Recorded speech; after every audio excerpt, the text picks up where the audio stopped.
నువ్వెందుకు కట్టుకుంటున్నా? ఆ? నీకు జ్వరం వచ్చిందా?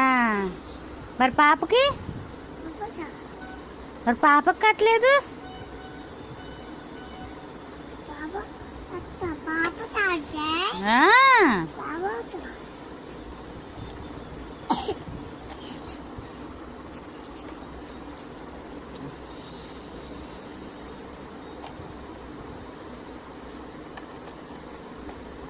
పాపని వచ్చి పెట్టమ్మా.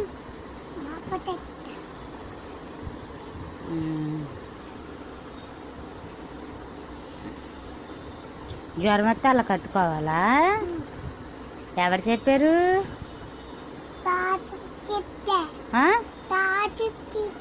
డాక్టర్ చెప్పారా?